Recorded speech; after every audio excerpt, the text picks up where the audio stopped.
नमस्कार साथियों, news on board पर आपका स्वागत है। बीते 3 दिसंबर को भारत के 4 राज्यों के चुनाव के नतीजे आए, जिसमें एक बार फिर से 3 राज्यों में भारतीय जनता पार्टी ने जीत दर्ज कर ली। जीत का सेहरा बांध दिया गया प्रधानमंत्री नरेंद्र मोदी के सिर पर। पार्टी ने तो बांधा ही था, भारत देश की मीडिया ने भी बढ़ चढ़कर इसमें अपना भूमिका निभाया और कह दिया कि जीत के लिए सिर्फ एक ही व्यक्ति जिम्मेदार है और वो है नरेंद्र मोदी स्वयं। इसको लेकर के बहुत सारे सवाल नहीं उठाए गए, क्योंकि जब आप जीत जाते हैं तो आपने क्या किया, उसके पीछे क्या क्या वजह थी, इस पर ज़्यादा ध्यान कोई देता नहीं है। लेकिन एक चीज जरूर है कि विपक्षी पार्टी जो कि नरेंद्र मोदी को 2024 में शिकस्त देने की तैयारी के लिए इंडिया गठबंधन को बनाने का प्रयास कर रही थी, जिनमें मीटिंग्स एक हो गई थी, बाकी मीटिंग्स भी पेंडिंग थी, उनका हवा धीरे धीरे निकलता हुआ नजर आ रहा है। देश के बहुत सारे ऐसे लोग जो भारतीय जनता पार्टी की विचारधारा को पसंद नहीं करते हैं, वो ये समझ ही नहीं पा रहे हैं कि भारतीय जनता पार्टी क्यों चुनाव जीत जा रही है। मध्य प्रदेश में जहां पर लग रहा था कि कांग्रेस चुनाव जीत जाएगी, वहां पर इतनी बुरी तरीके से कांग्रेस हारी, ये बात किसी को पच नहीं रही है। हालांकि जिसको अपच हुआ है वो अब ईवीएम के द्वारा अपना अपच मिटाने की कोशिश कर रहे हैं और लगातार दावा कर रहे हैं कि ईवीएम हैक हो गया है। हालांकि ये कोई नई बात नहीं है, ऐसी बातें पहले भी होती रही हैं, ठीक है ना। जवाब में भारतीय जनता पार्टी के लोग कह रहे हैं कि अगर ईवीएम में ही गड़बड़ी है तो तेलंगाना भी हम जीत गए होते, लेकिन तेलंगाना में कांग्रेस की सरकार बन गई है।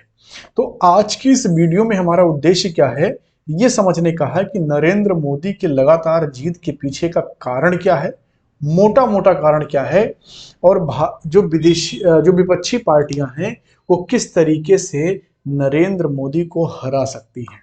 तो ऐसा नहीं है कि मैं कोई मूल मंत्र किसी पार्टी को देने जा रहा हूं, लेकिन यह है कि ये वो बिंदु हैं जिस पर अगर ध्यान दिया जाए, वो जाहिर तौर पर देते होंगे, कुछ उनकी मजबूरियां होंगी जिसको कह नहीं पाते होंगे, तो हो सकता है कि भारतीय जनता पार्टी को शिकस्त दिया जा सके। तो सबसे पहले भारतीय जनता पार्टी की जीत के महत्वपूर्ण बिंदुओं पर फोकस करेंगे कि उनकी लगातार जीत के पीछे कारण क्या है। क्योंकि कुछ मुद्दे हैं साथियों, महंगाई उसमें है, बेरोजगारी है, कई ऐसे मुद्दे हैं जिन पर जवाब दे नहीं पाते हैं बीजेपी प्रवक्ता, फिर भी वो चुनाव जीत जाते हैं तो कहते हैं ताल ठोक करके कि देखो जनता ने हमें समर्थन दे दिया, बाकी सब लोग बकवास कर रहे हैं। तो कुछ ना कुछ तो होगा जिससे जनता उनके ऊपर खुश है, और वो 3 से 4 बिंदु क्या हैं जो लगातार मोदी को जिता रहे हैं। सबसे पहला क्या है कि नरेंद्र मोदी किस बात को लेकर के चल रहे हैं कि हमारे हाथ में हिंदुत्व है, यानी कि हिंदुत्व को अपना एजेंडा बना रहे हैं। तो सबसे जो बड़ी बात है उनकी वो है हिंदू कार्ड खेला, यानी कि हिंदुत्व को लेकर के जो है वो चल रहे हैं कि हिंदू या हिंदुत्व का पूरा जिम्मेदारी भारतीय जनता पार्टी का है। ये उन्होंने कुछ उदाहरण से जो है दिखाने का कोशिश किया, जैसे राम मंदिर के मुद्दे पर वो बहुत मुखर रहे, काशी में जो है कॉरिडोर बनाया, और उसके बाद में जो उसके बगल में मस्जिद बनी हुई है उस पर लगातार विवाद हो रहा है। मथुरा में भी कुछ ऐसी सूचनाएं देखने को मिल रही हैं। तो बीजेपी ये जानती है कि अगर हिंदुत्व का उन्होंने हाथ पकड़ करके रखा तो वो हारेंगे नहीं, वो जीतते रहेंगे। तो सबसे पहली जो चीज है वो है हिंदुत्व, ठीक है ना। इसको कई लोग कह देते हैं कि जिनके साथ राम है उनको कोई हरा नहीं सकता है, तो कहने का तरीका अलग अलग है। हिंदुत्व हावी है जो भारतीय जनता पार्टी की जीत में सबसे बड़ा कारण है। दूसरा क्या है, दूसरा देखेंगे हम लोग, एक नव राष्ट्रवाद है। क्या है, एक नव राष्ट्रवाद है। ये भारतीय जनता पार्टी की जीतने का एक और बड़ा कारण है। अब नव राष्ट्रवाद क्या है, राष्ट्रवाद क्या होता है, राष्ट्रवाद की परिभाषाएं तो बहुत अलग अलग हैं और हर देश के मुताबिक परिभाषाएं राष्ट्रवाद की बदल जाती हैं। क्योंकि राष्ट्रवाद का जो एक संकीर्ण परिभाषा वो ये है कि एक साझा इतिहास, एक साझा संस्कृति, एक साझा मान्यता के लोग मिल करके जहां रहते हैं उसको राष्ट्र कहा जाता है। लेकिन भारत के संदर्भ में यह राष्ट्रवाद की परिभाषा ठीक नहीं है, क्योंकि भारत में बहुत सारी भाषाएं हैं, बहुत सारी बोलियां हैं, बहुत सारी जाति हैं, बहुत सारे पंथ हैं, बहुत सारे आचार विचार हैं। तो भारत के संदर्भ में राष्ट्रवाद की पश्चिमी परिभाषा ठीक नहीं बैठती है। मैं इसको नव राष्ट्रवाद क्यों कह रहा हूं? क्योंकि भारतीय जनता पार्टी ने यह सिखाने की कोशिश की, यह बताने की कोशिश की, उनकी रणनीति में यह रहा कि हम राष्ट्रवाद के संरक्षक हैं और जो हम कर रहे हैं वही राष्ट्रवाद है। क्या उनका राष्ट्रवाद है? एग्रेसिव राष्ट्रवाद दिखाने की कोशिश करते हैं। पाकिस्तान चले जाओ, ये पाकिस्तानी है। यानी कि हर मुद्दे पर कहीं ना कहीं जब राष्ट्रवाद की बात आती है तो पाकिस्तान को बीच में लाना, ठीक है ना, पाकिस्तान, यानी कि हर मुद्दे के लिए पाकिस्तान को जो है जिम्मेदार ठहराना या पाकिस्तान से उसको जोड़ देना कहीं ना कहीं। तो पाकिस्तान में भी यही राष्ट्रवाद काम करता है और इंडिया में भी यही राष्ट्रवाद काम कर जाता है, ठीक है ना। इसके अलावा एक और टर्म चला है पिछले 3-4 साल से, विश्व गुरु। क्या है? विश्व गुरु, कि भारत को हम पुनः विश्व गुरु बनाएंगे, ठीक है ना। अब कैसे बनाएंगे ये नहीं पता है, लेकिन भारत को पुनः विश्व गुरु बनाएंगे। अब इनके विपक्षी जो बेरोजगार लोग हैं वो पूछते हैं कि तुम्हारे स्कूलों में तो गुरु है नहीं और चले हो विश्व गुरु बनाने, ये विपक्षियों का कहना है, ठीक है ना। तो विश्व गुरु भारत को बनाएंगे, हाँ, और भारत एक जो है एक्टिव राष्ट्रवाद वाला, हाँ, कि हम मुखर राष्ट्रवादी हैं, पाकिस्तान की तरफ से अगर एक ढेला फेंका जाएगा तो हम 10 फेंकेंगे, ऐसा कुछ माहौल बनाने की कोशिश। इसमें आप कई उदाहरण को जोड़ सकते हैं, जैसे पुलवामा अटैक के बाद में उसका जो है रिएक्शन करना, या बीच बीच में ऐसे बहुत सारे वीडियो जाते हैं कि अब सेना को खुली छूट मिल गई है कि पाकिस्तान से एक गोली आए तुम 10 मारो।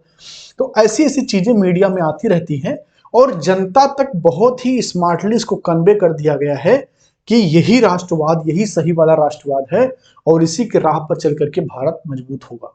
और दूसरा जो है कि भारत विश्व गुरु बनेगा, इस स्वाभिमान में आप रहिए, ठीक है ना। तो ये दो चीजें हैं जो कि बहुत ही मजबूती से भारतीय जनता पार्टी ने पूरे देश को समझा दिया। तीसरा देखते हैं क्या है। तो 1-2 ये हो गया। तीसरा ये है विकास का एक, कह सकते हैं, हाइपोथेटिकल मॉडल।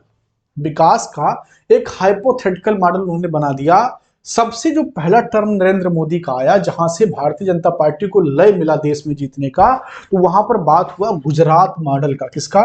गुजरात मॉडल का बात हुआ कि भाई गुजरात में प्रधानमंत्री मोदी ने बड़ा काम कर दिया है, गुजरात में ये है, गुजरात में वो है, जबकि गुजरात में समृद्धि सदैव रही है, व्यापारियों का वो प्रदेश है, तो वहां पर कभी भी गरीबी बाकी राज्य की जैसा नहीं रहा है, तो वहां पर समृद्धि हमेशा रही है। तो नरेंद्र मोदी ने उसको प्रोजेक्ट किया कि भैया गुजरात जैसा हम भारत को बना देंगे। हालांकि गुजरात मॉडल की बात अब मोदी जी खुद नहीं करते हैं, ठीक है ना, खुद नहीं करते हैं। तो एक तरीके से विकास का एक ऐसा मॉडल जो है बताने की कोशिश की जा रही है जो कि हाइपोथेटिकल है और उससे जनता का सीधे सरोकार नहीं हो पाता है, जनता का सीधे सरोकार नहीं है, लेकिन जनता बहुत खुश है। इसमें एक जो है वाक्य है प्रधानमंत्री मोदी का कि हम 5 ट्रिलियन की इकोनॉमी बनाएंगे। क्या? 5 ट्रिलियन की इकोनॉमी बनाएंगे। अब भारत में जो 150 करोड़ लोग हैं उनमें से 99% लोग समझते ही नहीं होंगे कि इकोनॉमी में जीडीपी और 5 ट्रिलियन का मतलब है क्या, ठीक है ना। तो बस केवल एक विपक्षी कहते हैं कि एक झुंझुना दे दिया गया है कि 5 ट्रिलियन का झुंझुना बजाओ कि भारत का इकोनॉमी 5 ट्रिलियन बनेगा, ठीक है ना। तो इसको क्या है कि एक मॉडल के तरीके से दिखा देना कि हाँ, हम विकास का एक बहुत बड़ा एजेंडा लेकर के चल रहे हैं और विकास हम करेंगे। तो ये तीसरी बहुत बड़ी चीज है जिससे भारतीय जनता पार्टी पीछे नहीं हट पाती है। उसके समर्थक जब भी बात करते हैं, देखो मोदी ने जीडीपी को यहां से यहां पहुंचा दिया, यहां पे था और यहां से यहां पहुंचा दिया, हम 5 ट्रिलियन इकोनॉमी बनने जा रहे हैं। ये एक बहुत बड़ा मुद्दा है जहां पर उनके समर्थक बहुत आसानी से लोगों को समझा देते हैं कि हम 5 ट्रिलियन इकोनॉमी बनने जा रहे हैं, यानी कि एक हाइपोथेटिकल विकास, जो विकास का मॉडल है, डेवलपमेंट का मॉडल आप कह सकते हैं, लोगों को बता दिया जाता है। अब किसी सामान्य व्यक्ति से पूछिए कि कैसे बनेगा, कोई प्लान है, कोई एक्शन प्लान है? होगा, कुछ मोदी जी के पास होगा, ठीक है ना। भाजपा के नेताओं से पूछो, मोदी जी जानते हैं कि कैसे बनेगा, उनको नहीं पता है, मोदी जी को पता है, और मोदी जी ने सबको बता दिया है और सबको समझा दिया कि भैया 5 ट्रिलियन इकोनॉमी इंडिया बनने जा रही है। तो ये तीसरा कारण हो गया। चौथा जो सबसे बड़ा कारण है साथियों, वो है संगठन। चौथा क्या है? संगठन। भारतीय जनता पार्टी जिस तरीके से काम करती है, जो उसका संगठन है, काम करने का जो तरीका है, वो जितनी भी भारत में कार्यरत पार्टियां उनसे सबसे अलग है। ठीक है। और ये सत्ता में होते हैं तो, सत्ता में नहीं होते हैं तो भी इनका संगठन का काम जो है हमेशा बहुत ही बेहतर रहा है, मजबूत रहा है। इनके विपक्षी आरोप लगाते हैं कि संघ जो है इनके संगठन को मॉनिटर करता है, वही चलाता है। लेकिन भारतीय जनता पार्टी के कार्यकर्ता कहते हैं कि नहीं, हम अनुशासित लोग हैं, हमें संगठन चलाना आता है। तो ये विपक्षी पार्टियों को मानना पड़ेगा कि इनका संगठन का काम करने का तरीका बहुत ही जबरदस्त है। वो कैसे करते हैं, वो कैसे अपने कार्यकर्ताओं को मोटिवेट करते हैं, कहां से उनके लिए खर्चे आते हैं, पैसे आते हैं, कहां से उसको मैनेज किया जाता है, ये कोई फैक्टर नहीं है, क्योंकि हर पार्टी कहीं ना कहीं से चंदा लेती है, किसी ना किसी तरीके से काम करती है। भारतीय जनता पार्टी को यहां पर 100 में से 100 नंबर मिलता है कि संगठन के तौर पर उनका कोई तोड़ नहीं है। और ये 4 मुख्य कारण हैं जो भारतीय जनता पार्टी के जीत के लिए सबसे बड़े जिम्मेदार हैं। और इसका तोड़ किसी भी दूसरे पार्टी के पास नहीं है, ना तो स्टेट में है और ना ही कहां पर है, सेंटर में है। तो आप कहेंगे फिर तो भाजपा को पूरे भारत में राज करना चाहिए, लेकिन ये हिंदी पट्टी में ही क्यों राज कर पाती हैं? इसके पीछे का कारण यह है साथियों कि ये हिंदी पट्टी में क्यों राज कर रही हैं, सेंटर में क्यों राज कर रही हैं, क्योंकि हिंदी पट्टी में इनका जो है बोलबाला है, और हिंदी पट्टी में लोकसभा की सीटें ज्यादा हैं, इसलिए ये सेंटर में भी राज कर रहे हैं। तो हिंदी पट्टी में जो है धार्मिक एजेंडा जो है ज्यादा बलवती रहता है, और दूसरा जो है नव राष्ट्रवाद और विश्व गुरु का जो ये 2 कारण है, ये हिंदू पट्टी में ज्यादा, हिंदू पट्टी नहीं, हिंदी पट्टी में कह रहा हूं, इसका मतलब नॉर्थ इंडिया में ज्यादा इसका प्रभाव है, लोकसभा की सीटें भी ज्यादा हैं, इसीलिए ये सेंटर में है। और नॉर्थ इंडिया में अधिकतर राज्य में ये या तो जीत जाते हैं या लगभग जीत के समीप रहते हैं। कर्नाटक में हारे, हिमाचल में हारे, तो हारते भी हैं, लेकिन इनके जीतने का मुख्य जो 4 कारण है वो यही है। अब बात आती है कि विपक्षी पार्टियां इसको कैसे तोड़ सकती हैं, यानी कि इस चक्रव्यूह को कैसे तोड़ करके वो सत्ता में आ सकती हैं, इसके लिए उनके पास क्या क्या तोड़ है। तो कहीं ना कहीं वो फंस जाते हैं और बीजेपी के कारपेट पर आकर के ही खेलने लगते हैं। ठीक है ना। एक समय था कि भारत जो है हॉकी का बहुत बढ़िया खिलाड़ी पैदा करता था।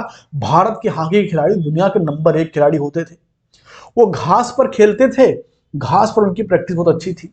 तो यूरोप के लोगों ने देखा कि भैया इनको घास पर हराना बहुत मुश्किल है, तो बोले अब क्या करें। तो उन्होंने कहा कि मैदान चेंज कर दो। तो कहा आसमान में थोड़ी खिलाएंगे, हॉकी आसमान में तो हो नहीं सकती है, बैडमिंटन जैसा कि ऊपर मारो, खेलना तो ग्राउंड में पड़ेगा।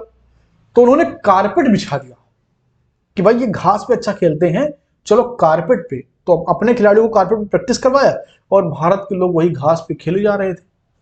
तो जब कारपेट पे खेलने गए तब से जीत नहीं पाए, और यूरोप वाले तब से आगे निकल गए।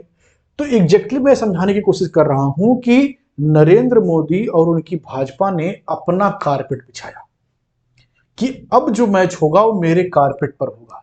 और ये जो उनका हिंदुत्व का एजेंडा है, जो उनका नव राष्ट्रवाद का एजेंडा है, ये उनका कारपेट है। तो चाहे कांग्रेस हो, वो चाहे सपा हो, वो चाहे बिहार में जदयू हो, या जो है नीतीश कुमार जी की लालू यादव की पार्टी हो, या जितनी भी क्षेत्रीय पार्टियां जो उनके खिलाफ हैं, और या जो पार्टियां सेंटर में उनके खिलाफ, जैसे कांग्रेस बड़ी पार्टी है, ये इनके कारपेट पर आकर के लड़ाई लड़ते हैं। कैसे? कांग्रेस क्या कहती है, तुम जो हिंदुत्व की बात कर रहे हो वो गलत है। भाई हम तो हिंदू हैं, हम भी हिंदू, राहुल गांधी कहते हैं मैं भी हिंदू, मंदिर जाता हूं, मैं जनेऊ पहनता हूं, लेकिन तुम्हारा वाला हिंदुत्व जो है तुम कह रहे हो कि सही है, मेरा वाला गलत है। बीजेपी वाले कहते हैं ठीक है, आ गए हमारे कारपेट पर, अब इनको हम हराएंगे। दूसरा, ये लोग जो है कहते हैं कि विश्व गुरु के बाद फर्जिम कर रहे हो, तुम्हारे यहाँ टीचर नहीं है। तो भाजपा वाला कहता है अच्छा तुमको विश्व गुरु होने से चिढ़ है, फिर से इनके कारपेट पर आ गए। और इसीलिए भारतीय जनता पार्टी लगातार चुनाव में जीत रही है। तो अगर विपक्षी पार्टियों को इनसे लड़ना है तो इनके कारपेट पर लड़ाई नहीं करना है, इनके कारपेट से बाहर निकलना है, तो वो जीत सकते हैं। ठीक है ना।